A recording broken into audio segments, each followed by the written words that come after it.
el descubrimiento de Jesús como Señor y el fortalecimiento de la fe en Él, que la resurrección y después la irrupción del Espíritu Santo produjeron en los apóstoles, les impulsó a dar testimonio del nombre de Jesús. Esto lo sabemos, pero merece la pena recordarlo al comienzo de esta intervención, porque vale la pena que caigamos en la cuenta, de nuevo, que proclamar a un crucificado como Mesías y como Señor sería una locura o una necedad si no hubiera mediado dos circunstancias imprevisibles en un primer momento. Por una parte, un hecho que destruye el poder de aquel estrepitoso fracaso que vivieron los apóstoles, el fracaso que significa la muerte de Jesús y al mismo tiempo el silencio de Dios. Y en segundo lugar, se requiere esa audacia que proporcionan los dones del Espíritu para llevar a cabo una verdadera proclamación de lo que ellos han dicho, lo que hemos visto y oído. Fijémonos que los 3 primeros capítulos de los Hechos de los Apóstoles testifican esa audacia misionera. Y a continuación se van narrando inmediatamente las dificultades y también los consuelos en los que vive aquella iglesia que están haciendo. La primera de las dificultades, el proceso de Pedro y de Juan, el que hubieron de afrontar ante el Sanedrín y que terminó con una severa prohibición de seguir predicando y enseñando el nombre de Jesús, aunque ya sabemos que la respuesta de Pedro y de Juan fue contundente. Es justo ante Dios que os obedezcamos a vosotros más que a Él. La misión, evidentemente, es consecuencia inmediata de la fe. Como ya decía en la ponencia anterior, a la llamada siempre precedió un encuentro en la fe, pero además en el corazón de los creyentes, y precisamente por serlo, por haber llegado a ser creyentes en Jesucristo, fue tomando cuerpo un impulso que les impedía callar lo que hemos visto y oído. Si en algún momento nos damos cuenta que flojea en nosotros el ardor apostólico, estemos seguros, tendríamos que revisar nuestra calidad creyente. Seguramente es ahí donde radica nuestra pereza o nuestra apatía o el desánimo apostólico. Muchas veces echamos la culpa a otras cosas, a las dificultades, pero a lo mejor este aspecto es el que nunca debemos dejar de considerar. ¿Cuál es la tensión creyente en nosotros? Porque el creer nos hace testigos. Y esto supuesto, vamos a aplicarnos en esta ponencia a reflexionar sobre un dato indispensable para la fe y que, sin embargo, aparece muchas veces como un obstáculo. Ahí está la paradoja, algo que es indispensable para poder creer en Jesucristo resucitado y aparece a los ojos de muchos como un obstáculo. Es este carácter comunitario o eclesial de nuestro seguimiento de Jesús. El primer punto que señalo en la ponencia le he puesto como título esta frase de los Hechos de los Apóstoles. Contaron cómo había abierto a los gentiles la puerta de la fe. Esto ocurre cuando Pablo y Bernabé regresaron a Antioquía, después de una ardua y fructífera misión apostólica, y entonces, tal como nos dice el libro de los Hechos, en el capítulo 14, reunieron a la iglesia y les contaron lo que Dios había hecho por medio de ellos y cómo había abierto a los gentiles la puerta de la fe, cómo había sido Dios quien había abierto la puerta de la fe. Además de que aquí, como en otros lugares del libro de los Hechos, emerge esa convicción de que el protagonismo evangelizador es de Dios, es del Espíritu Santo, además de eso está latente otra convicción que el Concilio Vaticano II la manifestó abiertamente. Dice el Concilio en el número 9 de la Lumen Gentium: quiso el Señor santificar y salvar a los hombres no individualmente y aislados entre sí, sino constituir un pueblo que le conociera en la verdad y le sirviera santamente. Pues los que creen en Cristo son hechos, por fin, linaje escogido, sacerdocio real, nación santa, pueblo de adquisición. Este pueblo mesiánico tiene por cabeza a Cristo, tiene por suerte la dignidad y libertad de los hijos de Dios, en cuyos corazones habita el Espíritu Santo como un templo. Tiene por ley el mandato del amor, como el mismo Cristo nos amó. Tiene como fin la dilatación del reino de Dios. Y aunque de momento no contenga a todos los hombres y muchas veces aparezca como una pequeña grey, es, sin embargo, el germen firmísimo de unidad y de esperanza y de salvación para todo el género humano. Este texto del Concilio Vaticano II a mí me parece que es un texto capital para todos nosotros, para todo creyente, para toda la Iglesia. Tendemos espontáneamente a pensar que somos nosotros, al creer en Jesucristo como Señor de nuestras vidas, quienes hacemos que exista la Iglesia. Y atención a esto porque me parece que es muy importante. Los creyentes en Cristo pensamos que nos hemos ido agrupando desde el principio para compartir y celebrar la fe, para fortalecernos, para animarnos mutuamente a confesarla. Pero nos equivocamos. La Iglesia no es un club constituido por la voluntad de sus socios, en el cual los que tenemos las mismas creencias hemos decidido agruparnos para apoyarnos y para ser más eficaces. En la Iglesia no se entra porque uno quiere, sino porque Dios lo lleva. Y naturalmente uno consiente en atravesar esa puerta. La primera historia de la Iglesia, los Hechos de los Apóstoles, nos dicen que día tras día el Señor iba agregando al grupo a los que se iban salvando. El Señor es el que lo hace. De modo que el ser miembro del cuerpo de Cristo, que es la Iglesia, no es facultativo. No estoy o no estoy, creo en Cristo, pero me pongo entre paréntesis si participo en la Iglesia. No es facultativo, sino que eso va incluido en el mismo lote de la fe y del bautismo. Con la iluminación y con el nuevo nacimiento se recibe también la incorporación al pueblo de Dios y al cuerpo de Cristo. Hablábamos de la iluminación como esa consecuencia del encuentro con Jesucristo. Pues con esa iluminación se recibe al mismo tiempo la incorporación al pueblo de Dios. Pues lo mismo que el cuerpo es uno y tiene muchos miembros y todos los miembros del cuerpo, a pesar de ser muchos, son un solo cuerpo, así también es Cristo, dice San Pablo en la primera carta a los Corintios. Y el Catecismo de la Iglesia Católica expresa estas convicciones con una frase muy precisa: nadie puede creer solo.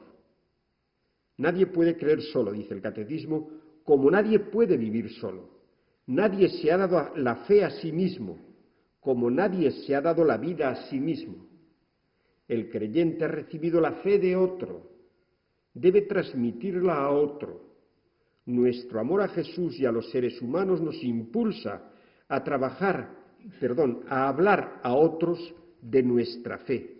Cada creyente es como un eslabón en la gran cadena de los creyentes. Yo no puedo creer sin ser sostenido por la fe de los otros, y por mi fe yo contribuyo a sostener la fe de los otros. Dice el Catecismo, y es algo que es sustancial. ¿Qué produce, por lo tanto, esta comunicación mutua de la experiencia cristiana. Lo que aparece en el segundo punto del esquema. Os lo anunciamos, decía el evangelista Juan en su primera carta, os lo anunciamos todo esto para que estéis en comunión con nosotros. La primera carta del apóstol Juan ofrece un dato valioso para conocer ese proceso por el que nace la Iglesia y por el que el creyente se incorpora a ella. Decía hace un momento que uno no llega a la Iglesia porque uno quiere, no es un club al cual se entra pues por propia voluntad, sino que somos llevados, somos llamados a. Bien, pues esto es lo que Juan está tratando de decirnos. Juan no es un maestro que vaya a explicar qué es la Iglesia, sino que es un testigo. No pretende explicar qué es la Iglesia, sino que cuenta lo que está ocurriendo. ¿Y qué es lo que está ocurriendo? Lo dice al comienzo de su primera carta. Lo que existía desde el principio, lo que hemos oído, lo que hemos visto con nuestros propios ojos, lo que contemplamos y palparon nuestras manos acerca del Verbo de la vida, es decir, ese gran misterio del encuentro con Jesucristo,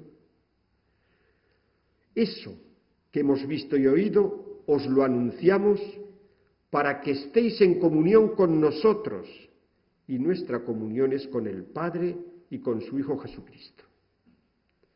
¿Qué está ocurriendo? Que conforme el oyente de la palabra la acoge en su corazón y reconoce que a este Jesús Dios lo resucitó y lo ha constituido Señor y Mesías, conforme ese encuentro con Jesucristo se está produciendo, al mismo tiempo está entrando en comunión con los testigos y con los demás creyentes. Y es una comunión que no termina en el grupo humano de los que coinciden en la misma creencia, no es una mera comunidad emocional, sino que desde el principio es comunión con el Padre y con su Hijo Jesucristo. Y así es como la Iglesia nace como misterio de comunión. A veces tendemos mucho a que nuestras comunidades cristianas sean comunidades emocionales, en las que nos encontremos muy cálidos, muy acogidos. Está bien si eso es así, pero no es lo sustancial de la comunión eclesial. Lo sustancial de la comunión eclesial es que estamos en comunión unos con otros porque nos hemos transmitido unos a otros la posibilidad de ese encuentro con Jesucristo, y esa comunión se ha convertido al mismo tiempo en comunión con el Padre y con su Hijo Jesús. En el Concilio Vaticano II, la Iglesia se ha identificado como un pueblo solidario y como un pueblo samaritano. Solidario con los gozos y las esperanzas, las tristezas y las angustias de los hombres de nuestro tiempo. Suena esta frase, ¿verdad?, del comienzo de la Gaudium et Spes. Y samaritano porque hace suyas esas esperanzas y esas angustias, sobre todo de los pobres y de cuantos sufren. Bueno, pues lo que hace ser a la Iglesia pueblo solidario y samaritano es precisamente esta fisonomía de comunión que tiene desde su origen. La comunión eclesial no puede ser explicada con categorías sociológicas. No nace por la dinámica espontánea que influye en la gestación de los grupos humanos. Tal dinamismo, el dinamismo sociológico de los grupos humanos, sí que está presente, pero ese dinamismo no puede hacer que Dios entre en comunión con los creyentes. Esto es un don, es un regalo, es un misterio, es algo que trasciende el dinamismo sociológico de los grupos humanos. Y tampoco basta un recuento de mayorías y de minorías para establecer en términos de consenso las condiciones y los límites de la comunión. Ni siquiera es suficiente una coincidencia formal en la doctrina, en la moral, en los ritos sacramentales, aunque ciertamente la comunión eclesial conduce a una misma profesión de fe, conduce a un comportamiento propio de quien confiesa a Jesucristo como su Señor y a la celebración comunitaria de los misterios que nos dieron nueva vida. Pero, por encima de la sociología, y antes que esa coincidencia doctrinal, moral y celebrativa, está la comunión eclesial. Y la comunión eclesial ahonda sus raíces justamente en esa experiencia compartida del resucitado. Me parece importante dar énfasis a este dato porque creo que es sustancial.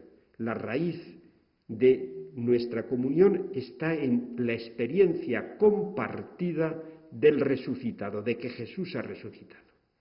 La Iglesia, no lo olvidemos, nace y existe gracias a un anuncio increíble, que es Jesús vive, ha resucitado. Y este anuncio, de acuerdo con la experiencia que nos contaba el apóstol Juan en su primera carta, crea comunión. Crea comunión porque el anuncio evangelizador no es pura enseñanza, sino que es transmisión de una experiencia vital, de una experiencia apabullante que nos trastorna. Quien acoge este anuncio no es un alumno que aprende lecciones, es un ser humano tocado en lo hondo, allí donde empieza a crecer el deseo de revivir la misma experiencia de encuentro con el resucitado. Es muy importante esto para la catequesis. La catequesis no tratamos de transmitir conocimiento sobre Jesús, sino la experiencia profunda de que Jesús vive y llena nuestras vidas. Se produce, por lo tanto, una ósmosis, una profunda relación interpersonal. La experiencia de Cristo, que el heraldo, el catequista, ha vivido, la comunica a quien acoge su experiencia creyente, y uno y otro se encuentran viviendo en el mismo Cristo, Señor de sus vidas. Ya no hay únicamente una profunda relación entre ambos, sino que su comunión es también con Cristo y con Dios, o mejor, en Cristo y en Dios Padre. Ha nacido ahí la comunión eclesial. Y qué bien se expresa esto en la celebración de la Eucaristía. Tercer momento, paso en esta exposición, la necesidad de redescubrir, por todo lo dicho hasta aquí, redescubrir la alegría de creer y de ser Iglesia. Frente a esa alternativa que hemos oído todos y que prosperó en algunos ámbitos cristianos de nuestro país hace 3 o 4 décadas, Cristo sí, Iglesia no. Frente a esto, gracias a Dios, creo que va creciendo en la conciencia cristiana de nuestras comunidades la convicción de que Cristo sí y la Iglesia también. Porque en definitiva, sin la Iglesia, tampoco encontraríamos abierto el acceso a Cristo. Un converso del siglo XX, escritor y periodista, que seguramente os sonará, si no a todos, a muchos, Vittorio Messori, italiano, en un texto en el que él confiesa cómo llegó a la fe, dice a propósito de la Iglesia: ¿cuándo decidí aceptar a la Iglesia? Cuando al reflexionar sobre el Evangelio, para intentar conocer mejor el mensaje de Jesús, me di cuenta de que el Dios de Jesús es un Dios que quiso necesitar a los hombres, que no quiso hacerlo todo solo, sino que quiso confiar su mensaje y los signos de su gracia, los sacramentos, a una comunidad humana. Es decir, si uno reflexiona bien, acepta la Iglesia no porque la ame, sino porque forma parte del proyecto de Dios. Me ha costado muchos años, pero ahora estoy convencido de que sin la mediación de un grupo humano, en el fondo, no tomaríamos en serio la mediación de Jesús. Hasta aquí el testimonio de Vittorio Messori. Y ahora mis pobres consideraciones. Creo que no podemos poner entre paréntesis que la Iglesia está en el credo. ¿Qué queremos decir cuando afirmamos creo en la Santa Iglesia Católica? Esta afirmación depende de los dos artículos que se refieren a Jesucristo y al Espíritu Santo que preceden a éste. La Iglesia no tiene otra luz que la de Cristo. Ella es como la luna que refleja la luz del sol, según la imagen utilizada por los santos padres. Y el catecismo romano, que es el catecismo que surgió del Concilio de Trento, ya hace tiempo, por supuesto, y en esa cadena de transmisión de la Iglesia, dice textualmente: después de haber mostrado que el Espíritu Santo es la fuente y el dador de toda santidad, confesamos ahora que es Él quien ha dotado de santidad a la Iglesia. En el símbolo de los apóstoles hacemos profesión de creer que existe una Iglesia santa y no de creer en la Iglesia. Es importante esto. Hacemos profesión de creer que existe una Iglesia santa y no de creer en la Iglesia, para no confundir a Dios con sus obras. Y esta explicación del Concilio de Trento está en concordancia con la forma de pensar de los grandes teólogos de la Edad Media, de Santo Tomás de Aquino, por ejemplo, que enseñaron que creemos en el Espíritu Santo como aquel que unifica a la Iglesia, que la santifica, que la hace católica y que la hace apostólica. Es verdad que de la Iglesia vemos todo lo que está hecho con la materia de este mundo. Vemos esto, lo que es la pobreza de nuestras actuaciones e incluso de nuestros pecados. Y esto lo vemos igual que lo ven los incrédulos, igual que lo ven los políticos o los sociólogos o los periodistas. Pero los cristianos, a diferencia de todos ellos, además de ver esto, creemos que Dios actúa en ella, de acuerdo con su plan de gracia. Con la Iglesia ocurre algo parecido a lo que ocurrió con Jesús. En Jesús se dan cita esa realidad terrestre, corporal, insertada en la historia.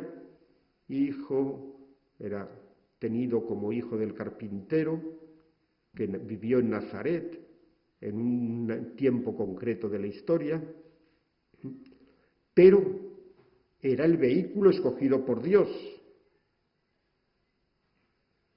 La humanidad de Jesús fue, en cierto sentido, un impedimento para que algunos reconocieran en él al Hijo de Dios, y sin embargo, era el vehículo escogido por Dios para que su cercanía, su solidaridad, la solidaridad de Dios con la humanidad, fuera total.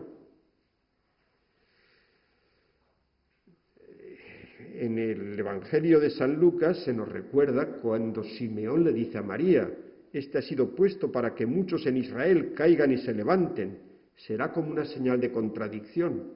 Con Jesús ocurrió esto. Bueno, pues algo parecido ocurre con la Iglesia.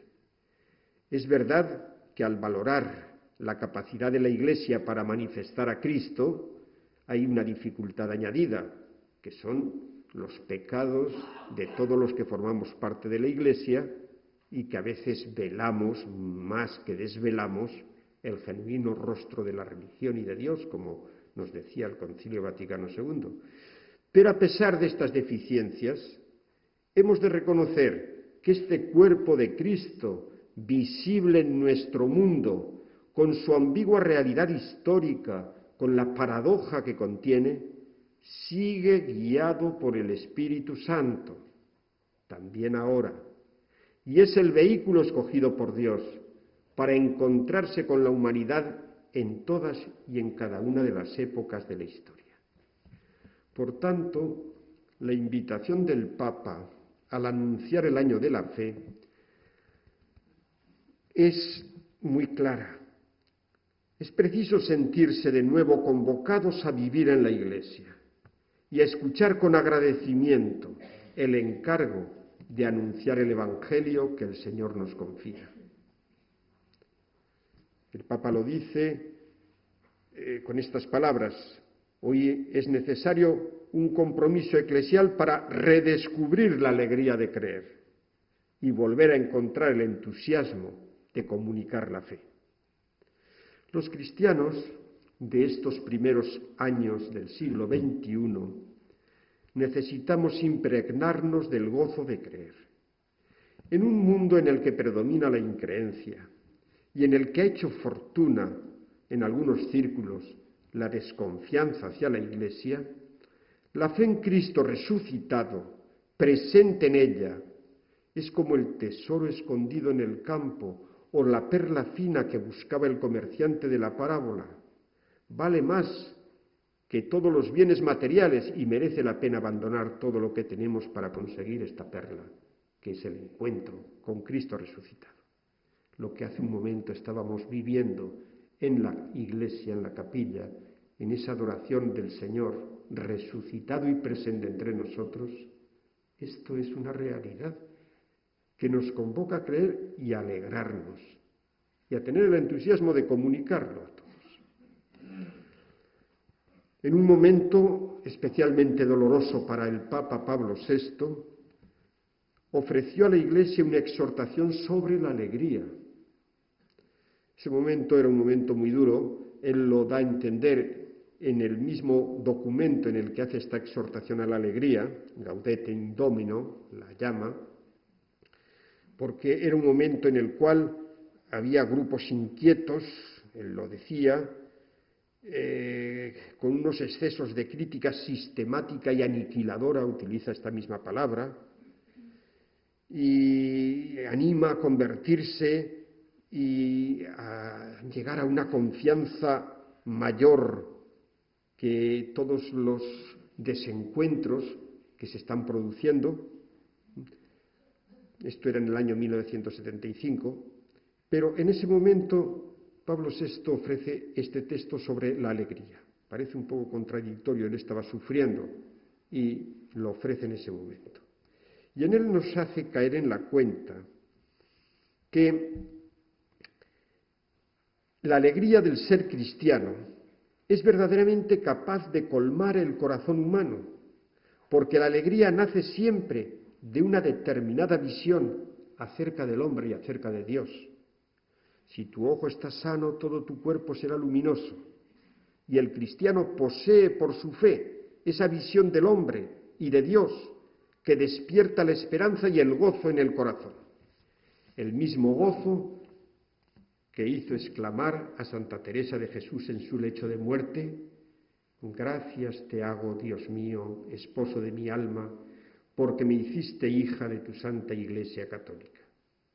Y esto lo repetía una y otra vez, como cuentan sus biógrafos, porque, como decía ella, el Señor la había hecho hija de la Iglesia y moría en ella. Haríamos bien los cristianos actuales en recuperar esa serena autoestima de ser miembros de la Iglesia. Permitidme que os diga que, en mi opinión, llevamos 3 o 4 décadas haciendo autocrítica y como pidiendo perdón a la sociedad por vivir en la Iglesia. Permitidme esta expresión, que a veces parece que se nota así. Siempre es necesario hacer examen de conciencia, eso es cierto, y siempre es necesario pedir perdón de nuestros pecados. Pero tengo para mí que un deseo algo ingenuo de ser aceptados por la sociedad secular sin causarle a esta sociedad demasiadas molestias ha llevado a algunos a perder el gusto de pertenecer a la Iglesia de Jesús. En ella a veces hemos visto más sus defectos que la presencia del resucitado. Y sin confundir la militancia cristiana con la arrogancia confesional, creo que esto es muy importante tenerlo en cuenta, no se trata de andar por ahí perdonando la vida y diciendo que somos cristianos como si estuviéramos escupiéndoselo a la cara a nadie, sin confundir la militancia cristiana con la arrogancia confesional. Pienso que nos es necesario recuperar la capacidad de confesar públicamente, con sencillez y sin avergonzarnos por ello, nuestra condición de discípulos de Jesús. Retomemos ahora esa categoría de comunión que antes he señalado como elemento constitutivo de la Iglesia. La comunión pide que cada comunidad eclesial se construya de verdad como un tejido de verdaderas relaciones interpersonales, cuyo nivel primordial es la Iglesia diocesana. Decía antes que la Iglesia no es una comunidad emocional, no es un grupo cálido sin más, es algo más que eso. Pero evidentemente hacen falta buenas relaciones interpersonales entre los que constituimos y formamos la Iglesia. Y estas relaciones interpersonales van más allá de los afectos de simpatía y los lazos de camaradería entre los que somos de la misma cuerda. Estas relaciones interpersonales nos remiten a la comunión en la experiencia del resucitado. Vuelvo a ese punto que he citado antes, me parece que es fundamental. Y empujan al empeño de cooperar en la misión que el Padre encomendó a Jesucristo y que éste ha querido prolongar en su Iglesia. Por lo tanto, cuando ese tejido de relaciones interpersonales se ve parasitado, bien sea por tensiones afectivas entre unos y otros, es uno de los capítulos que pueden herir la comunión, las malas relaciones afectivas entre unos y otros. O se ve parasitado por déficits de corresponsabilidad. No todo el mundo arrima el hombro de la misma manera. O se ve parasitado por una especie de aceptación selectiva de los hermanos.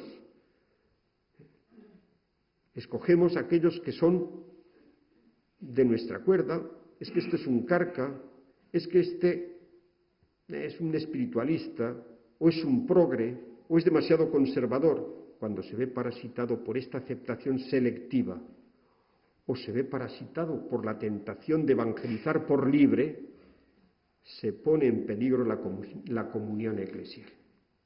Creo que son 4 cosas que afectan muchas veces a la comunión eclesial. Recordemos, por último, la intuición del converso Messori que antes citaba. En cuanto él se encontró con Jesucristo, supo qué papel había jugado la Iglesia en ese encuentro. La misma Iglesia que él había despreciado teórica y prácticamente desde su juventud. Esa misma Iglesia formaba parte del proyecto de Dios y sin ella no tomaríamos en serio la mediación de Jesús. Estas son sus palabras. Sin hacer demasiados dibujos teológicos, había intuido lo sustancial de la comunión eclesial que he tratado de proponer a vuestra consideración. Por esto, el Papa Benedicto XVI nos invita a volver a encontrar el entusiasmo de comunicar la fe. Es el Papa quien ahora nos convoca a encontrar de nuevo ese entusiasmo de comunicar la fe. El compromiso misionero de los creyentes saca fuerza y vigor del descubrimiento cotidiano de su amor, que nunca puede faltar. La fe, en efecto, crece cuando se vive como experiencia de un amor que se recibe y se comunica, como experiencia de gracia y de gozo. Las palabras con las que hoy don Vicente nos ha hecho la exhortación en el momento antes de la bendición con el Santísimo, esas palabras que remiten a la fuerza de la Eucaristía que llega hasta el amor mutuo, el lavatorio de los pies, ¿no? Eso es sustancial. Crece la fe cuando se vive como experiencia de un amor que se recibe y se comunica. Los evangelios sinópticos cuentan de qué manera y con qué intención Jesús envió a los 12. Primero los equipó con poder y autoridad para expulsar toda clase de demonios y de enfermedades, y a continuación los envió a anunciar el reino de Dios y a curar a los enfermos. Y luego les dio unas instrucciones sobre el modo como habían de comportarse, apoyarse solamente en la fuerza del mensaje, no llevar 2 túnicas, etc., ¿no? Hoy sigue encomendando a su Iglesia la misma misión: expulsar el mal, que está representado en la esclavitud al poder del demonio, del pecado, de la enfermedad, de la pobreza, de las múltiples marginaciones que sufren nuestros hermanos.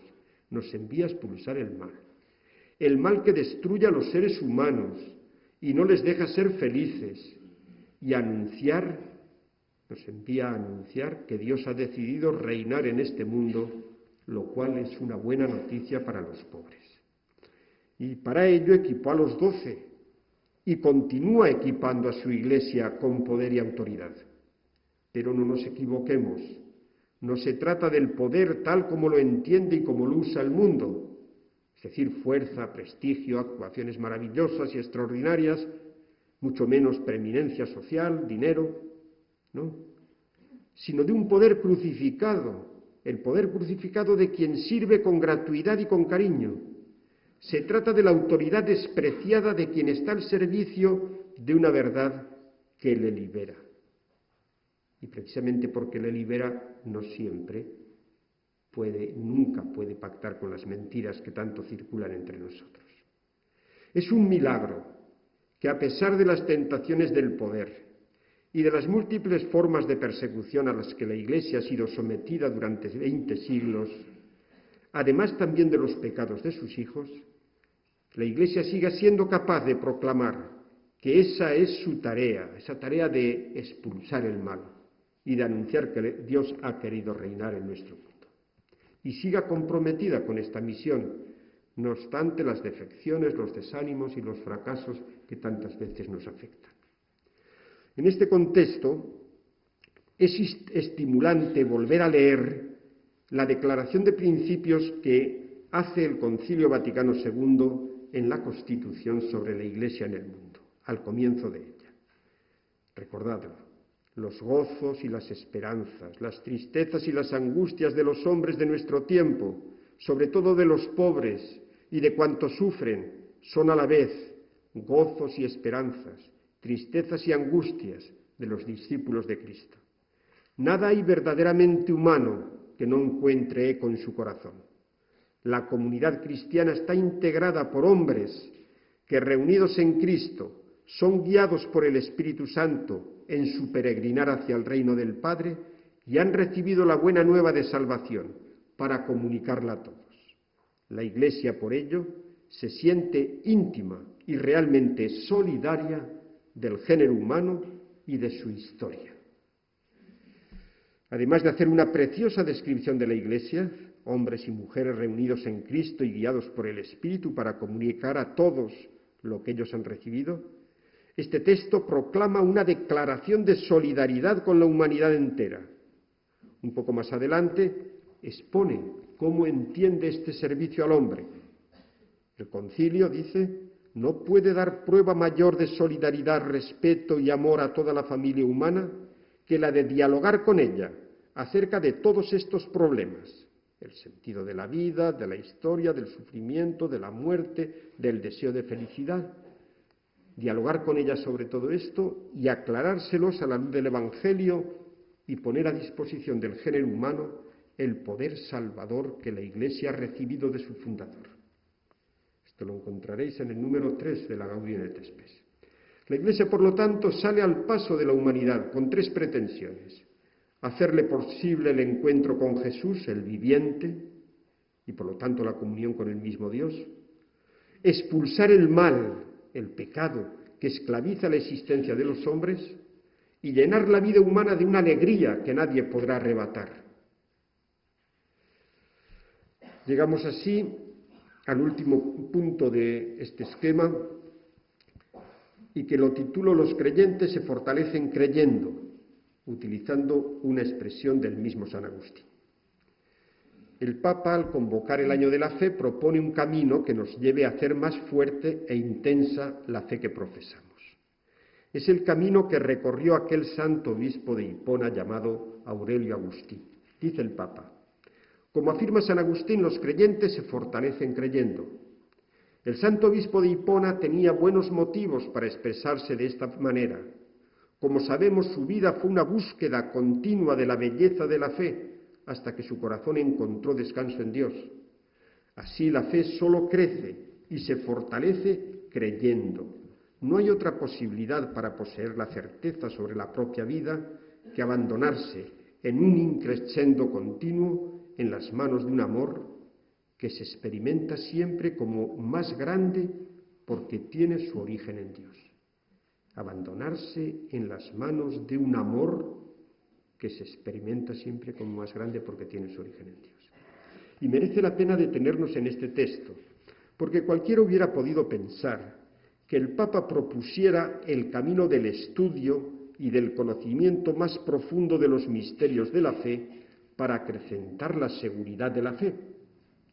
Y sin embargo, el Papa teólogo, así se le llama muchas veces a nuestro Benedicto XVI, el Papa teólogo señala el camino del amor y de la profesión de la fe mantenida para fortalecer esa fe.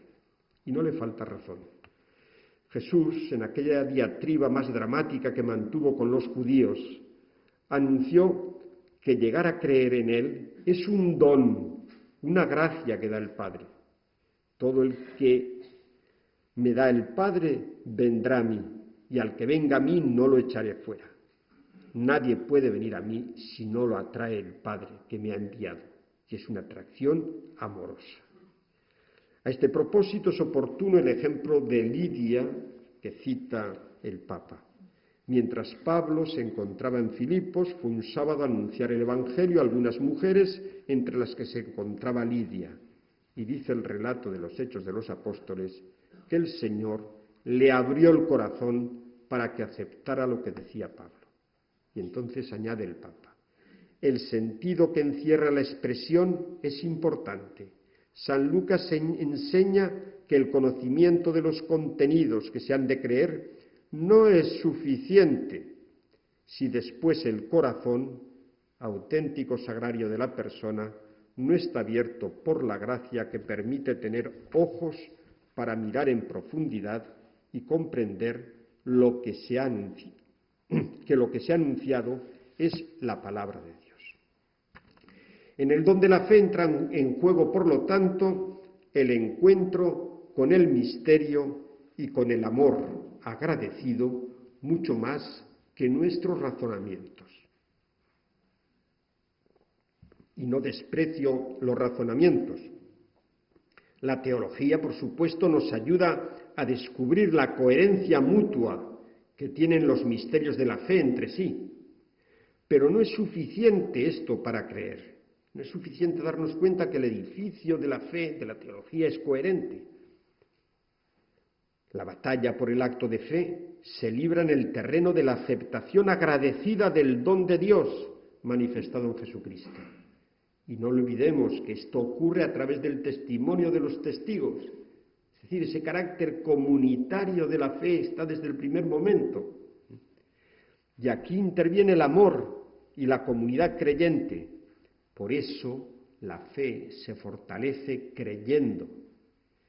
Es preciso reconocer que creer es un acto personal y al mismo tiempo comunitario.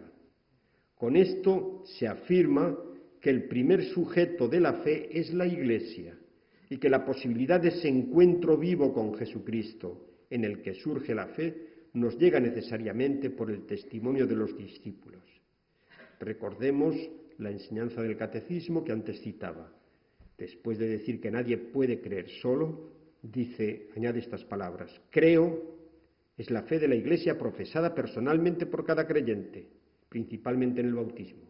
Creemos es la fe de la Iglesia confesada por los obispos reunidos en el concilio o más generalmente por la asamblea litúrgica de los creyentes. Creo es también la Iglesia, nuestra Madre, que responde a Dios por su fe y que nos enseña a decir creo, creemos. Las dos cosas. Por otra parte, profesar públicamente el credo, recitarlo de memoria, tenerlo constantemente ante los ojos, constituye en la vida de la Iglesia y del creyente un paso decisivo en el proceso de la fe.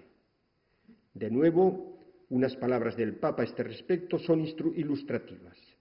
Dice él: no por casualidad los cristianos en los primeros siglos estaban obligados a aprender de memoria el credo. También nosotros, claro. Esto les servía como oración cotidiana para no olvidar el compromiso asumido en el bautismo. San Agustín lo recuerda con unas palabras de profundo significado cuando en el sermón sobre la Reditio Symboli, la entrega del credo, dice: el símbolo del sacrosanto misterio que recibisteis todos a la vez y que hoy habéis recitado uno a uno, no es otra cosa que las palabras en las que se apoya sólidamente la fe de la Iglesia, nuestra Madre, sobre la base inconmovible que es Cristo el Señor. recibisteis y recitasteis algo que debéis retener siempre en vuestra mente y corazón y repetir en vuestro lecho, algo sobre lo que tenéis que pensar cuando estáis en la calle y que no debéis olvidar ni cuando coméis, de forma que incluso cuando dormís corporalmente, vigiléis con el corazón. Está recitando el credo constantemente. Es tan hermoso ese momento de la Eucaristía en el cual recitamos todos el credo y que convendría siempre precederlo de un silencio que nos ayudase a tomar conciencia de lo que vamos a hacer en ese momento. A veces, desgraciadamente, termina la homilía y sin solución de continuidad empezamos a recitar el credo ya como una rutina. No. Es ese momento tremendo en el que toda la asamblea dice creo, creemos. Y ahí está apareciendo la fe comunitaria, se cree en la comunidad de la Iglesia. Esta dimensión comunitaria de la fe sobre la que venimos reflexionando, por supuesto que reclama la aceptación de unos misterios, de unos mismos contenidos, ya que existe una unidad profunda entre el acto con el que se cree y los contenidos a los que prestamos nuestro sentimiento.